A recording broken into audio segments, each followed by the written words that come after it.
Hey there, YouTube. Bearded Bristol is back once again. I'm not going to say I'm going to stick around because I've said it before and have failed to follow through on that. But got kind of a lazy Saturday night here. Got a nice glass of scotch. And as you're no doubt unsurprised, I've been doing some thinking. Self-confidence. What a finicky animal that is, and how it trips us up day in and day out. The beginning of my story is I had a job interview yesterday. Someplace new. I've been working as a maintenance director at a senior living facility for 3 years now, and it's been good. I don't have a lot of complaints other than being on call 24 hours, 7 days a week, including weekends and holidays. So what that amounts to is probably between 30 and 50 nights / weekends where I get called in to fix something that has broken. Our emergency matters tend to be heat and air conditioning, but there's other things that will get me in there as well. Plugged toilets in a 1-bedroom apartment, for instance. And seniors, advanced seniors, let me tell you, can plug toilets like nobody's business. But I digress.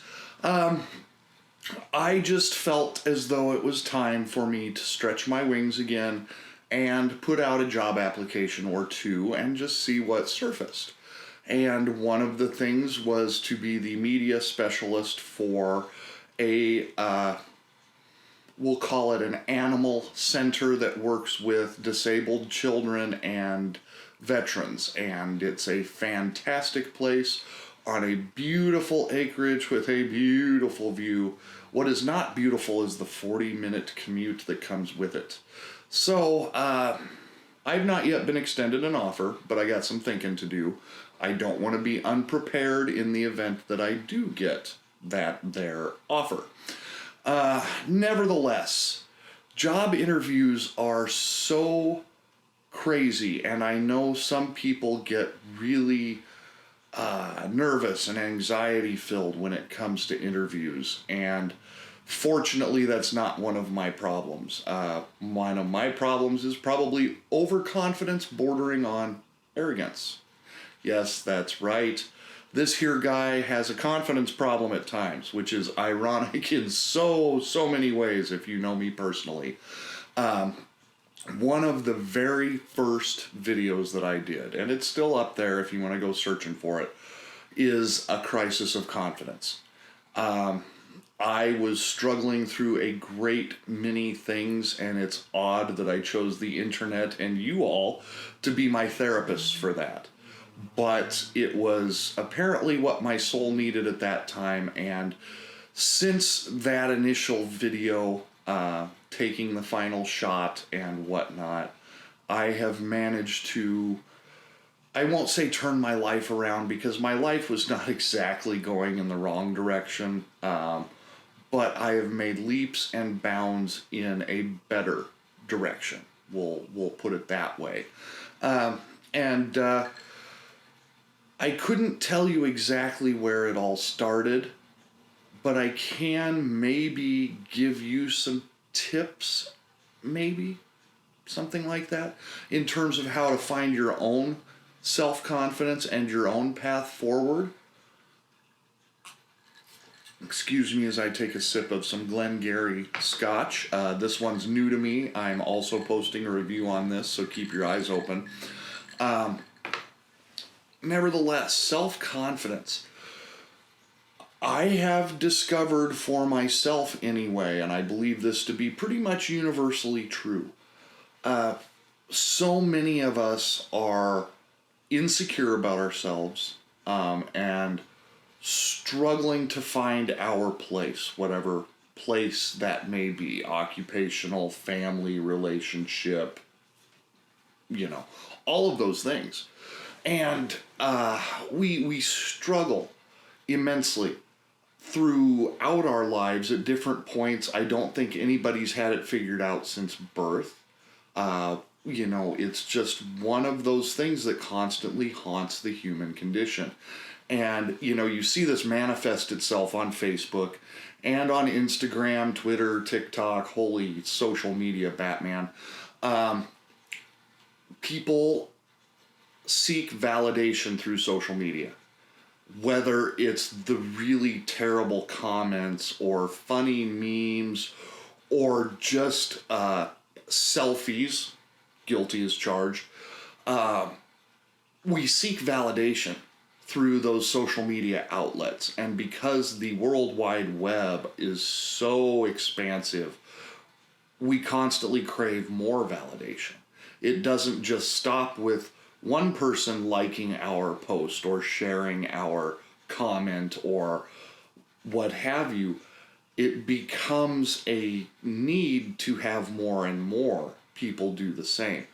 And it's ironic I say this because I look at my own social media, numbers and whatnot. I am not 100% immune to this, although I don't feel as though I do it necessarily for validation.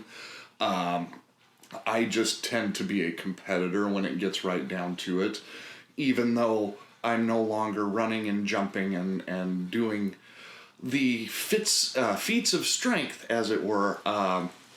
I still have a competitive gene that makes me want to get more likes tomorrow than I had today. That said, we seek that validation and we seek that acceptance from others, people that we've never met, people that we never will meet, frankly. And we do it, I believe, because we have yet to accept ourselves 100%.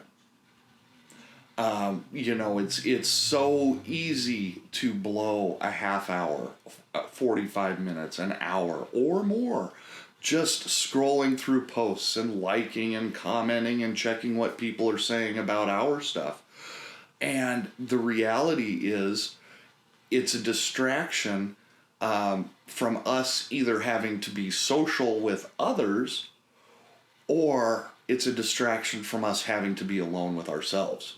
And one of the very important turning points for me was accepting myself when I was by myself, sitting alone in my house, wondering what I should be doing. Why am I not out with friends? Why do I not have a good relationship? Why X, why Y, why Z, why all of the alphabeties? But I took a leap and I started exploring myself, my hobbies, the things that I don't like about myself, and I started to accept who I am and for all of my faults. And it caused me, it caused a lot of heartache for a long time, frankly. It took some time for me to really dig into who I am. And it's not easy to look in the mirror at the parts of yourself that you don't care for. And some of you feel you do that every day, and you may. But you have to come to grips with what those things are, and you have to accept the reality of them. And I'm not talking about made up things like my nose is too big or my eyes are narrow. I'm talking about deeper seated things in terms of, are you an honest person? Are you a reliable person? Why don't people or some people want to be around you? What is it in your personality or in your mental structure that has led people to turn away from you rather than embrace you? Are you overly sarcastic? Are you rude? All of those things come into play. And when you start doing some self-examination and self-articulation to understand who you are, it's so much easier to change those things about yourself. And again, I'm not talking about the fact that you might be into Star Trek or whatnot. You can watch 90210 and play with Transformers. That's fine. Those things are very nominal Those are your hobbies. Those are things that lead you to other people with similar interests and people who should be very easy to connect with. But even that we find difficulty in because we aren't yet accepting ourselves for who we are. We're still struggling against our own wills, believing that we're somebody we're not. And I think, I do truly believe that's why it's so hard for us to sit alone in the quiet or with music or with only a singular distraction. Instead, we need multiple distractions because we don't want to face ourselves. We don't want to have that talk with ourselves. And, I'll be the first to admit I was blessed with a great many skills and talents, one of which is speaking. I'm quite comfortable in front of a camera or a room full of people. But even that was not always the case. I had to explore that part of myself. And I began doing that as a freshman in high school. And, actually even before that, but seriously we'll say, as a freshman in high school when I tried out for our competitive one-act play competition. And it was not something that was inherent to me. In fact, I hate dressing up for Halloween because it seems silly and pointless. If I'm going to be on stage in front of a bunch of people, I will get into costume, makeup, and do all of the things to make me a good actor. But Halloween itself just does nothing for me on that frame. Anyway, getting into the theater was very uncomfortable for me. But I remember even as a freshman thinking this is something that I need to develop in myself, is the ability to be in front of people and not be embarrassed or ashamed or shy. I was a very shy child and fought that pretty much all the way through high school, even with the competitive speaking and the competitive theater experience.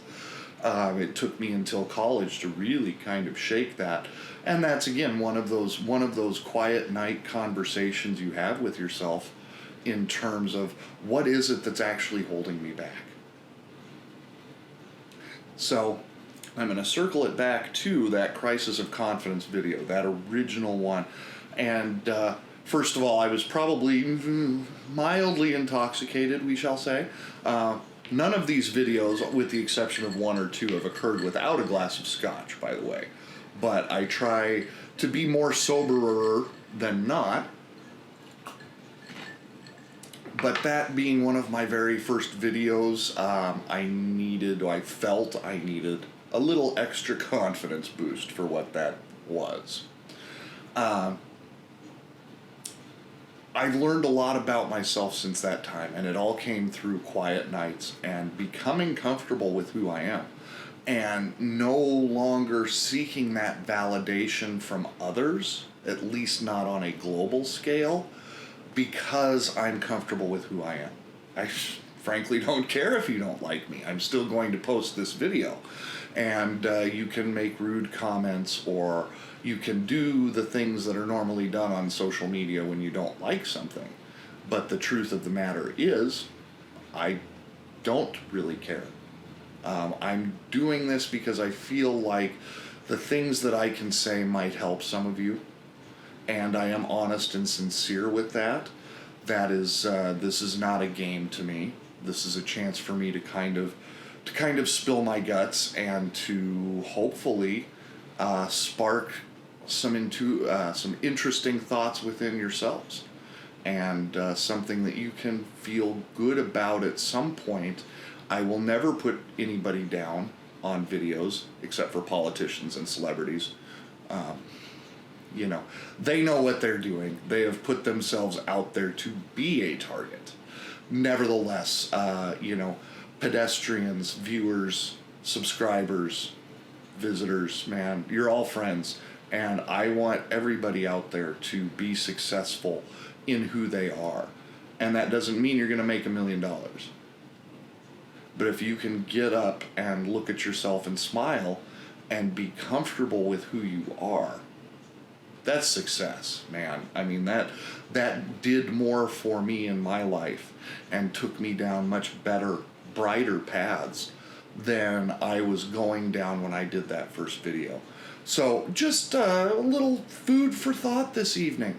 Because one thing that you ought to know for me, if you've watched any of my videos, is I'm big on food for thought. I should be a very obese man just from thinking, because all I do is eat food for thought on a daily basis. And, again, if you can get a little appetizer from me, enjoy. And I hope it mentally fills your belly and makes you warm and gives you reasons to feel optimistic about the days that are coming in front of you, because there's good ones. There's going to be bad ones too, but there's a lot of good days in front of you, but it starts with acceptance of who you are. And then that validation from others becomes so much less relevant in your life. It's still fun. I'm not going to argue that. I'll probably get on Instagram in about 10 minutes just to see what's been happening on there. But I will also be doing some self-reflection tonight, and we'll be working on some other non-social media type projects. As for the job interview, pretty sure it was a slam dunk. I nailed it. I have to say that because that's what I believe. But, will I take the job if it's offered to me? I don't know. A lot to unpack on that there job interview, that future potential career. And let's be honest, the people that I would be leaving behind. I have a great team at my current job, and I would feel terrible leaving them. But at the same time, there are a lot of underlying circumstances, shall we say, that are working me out the door one way or the other. It may not be this job, but it will be another one sometime. So there's the beginning of my unpacking. I have unzipped that there suitcase, and now I'm going to flop it open and just start throwing clothes and underwear and socks, and I'll pick it all up as I need to. That said, it's been a great chat. Happy to get back with all of you. I hope that there's some wisdom in my words, or that you find something useful to yourself there. I'm going to enjoy the rest of my pipe for the evening. I hope that you all have great, bright future days in front of you. We'll chat again soon. Probably. I don't know. I say it and then I don't do it, so I'm not going to make you any promises. How's that? Have a great night.